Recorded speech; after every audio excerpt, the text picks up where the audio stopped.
guys, so I know this is kind of informal with me, but this is gonna be kind of like chill vlog style. How I turn my, these looked a lot better, y'all. I promise they did. These are knotless. These are knotless jumbo braids. There are about 14 in my head, 7 on each side. My birthday is coming up next Friday and I need to do something with my hair. So, I was just like, I need to do these into some dreads because at least dreads will look a lot more decent than this. It would be okay if my hair was black, but it's not. It looked a lot better when it was neater. But even though I wrap my hair and everything, my hair is just very soft. So, you know, it's gonna last so long. So instead of washing my whole head, I'm just gonna get some shampoo on my hands and go into my scalp and stuff. And then I'm just gonna take a rag and some warm water and clean it up.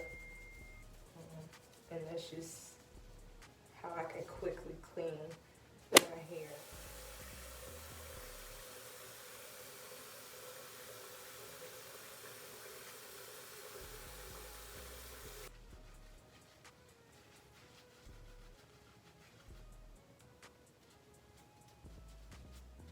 Pretty much finished majority of my head already. I just got 4 braids left. They sent me. What up, y'all? This is the hair. It's just some Senegalese twist hair, some crochet Senegalese twist hair, and I'm brushing it out so it could have more texture. So that way I don't have to use as many pieces of hair. I probably use about 4 or 5 pieces of hair per braid. So, and I take a little bit of gel. Which one am I gonna do first? Just take a little bit of gel to help with the flyaways or whatever. And make sure I keep my baby hair up. And you guys have seen me do this like 1,000 times, so I mean, like, you know, it's no need for like a formal tutorial. Crochet, put it through.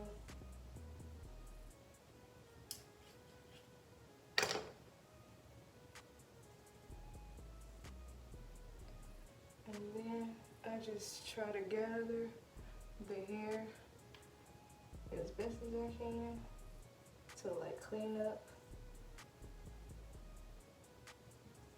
and just start wrapping. And I try to wrap not as tight, but I try to wrap really, you know, close to the base so it's like neat.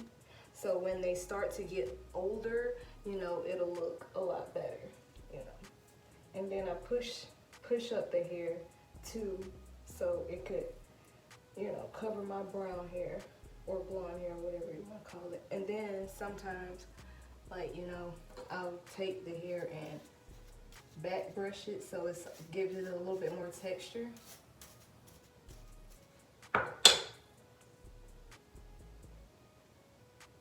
So it's not super neat. And then on top of that, giving it more texture also helps with, you know, camouflaging the braid pattern too. Because sometimes, like, when you wrap your hair or whatever, the braid pattern can still show through. Like, even if you're going down the length of this, the braid pattern can still show through, and it looks like just a wrap braid instead of a lock. So I brush out the hair so it could give the lock a lot more texture, and you won't be able to see the braid pattern as much. So with the end piece, I just basically tuck it into the braid so that way it doesn't unravel itself, you know, and that's just a way to knot your lock. So I do the same thing. I don't have to go with the crochet in there, but I'll push a piece of the hair into the braid, pull it through, so that way it's already in there, and then I just start wrapping. So that way it's kind of already secured and I don't have to worry about anything.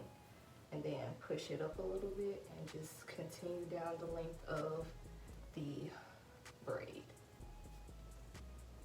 And you know, if it's a little too neat for you, just back brush it and give it some more texture. You really don't have to get all that other different curly hair, but when I was, you know, first starting doing it, that was the only way that I knew how to do it. But this also gives me that lived-in texture that I like, because I like my locks to look messy and lived in. I really don't like the neatness of the base, but I have to have it neat for when I first start, so that way it'll look better over time, if that makes sense. And I try to remember which way I go, so you know, even so, you know, I just try to make sure that I'm wrapping the same way, so that way I don't have any type of confusion with my locks.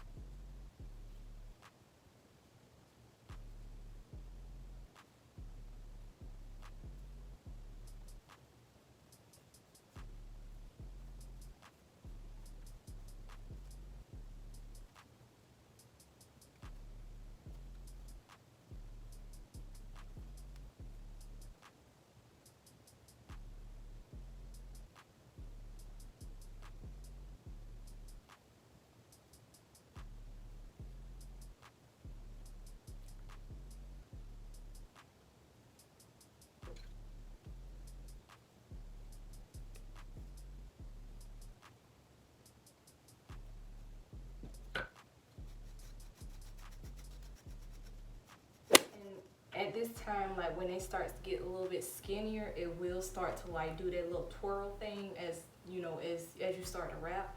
So this is where the crochet hook comes in play, where you can just go ahead and like crochet in there just a little bit, so it could go ahead and knot that, so that way it doesn't start unraveling or, you know, intertwining with one another. So this is why I think that this is really good, so that way it could kind of knot the hair before it starts to like do that loopity-loop crazy foolishness.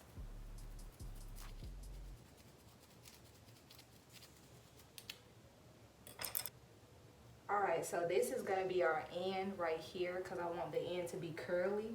So like I said, we're going to go ahead and take that crochet needle, the 0.55 one, and we're just going to lock that hair into place, so that way the end can be curly instead of that straight piece. And like I said, I use about 3 to 4 pieces. You probably, to be safe, I would say five a piece. Yeah, so just to be safe, about 5 pieces of hair per braid.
finish the other two off camera and I will come back when they're all done.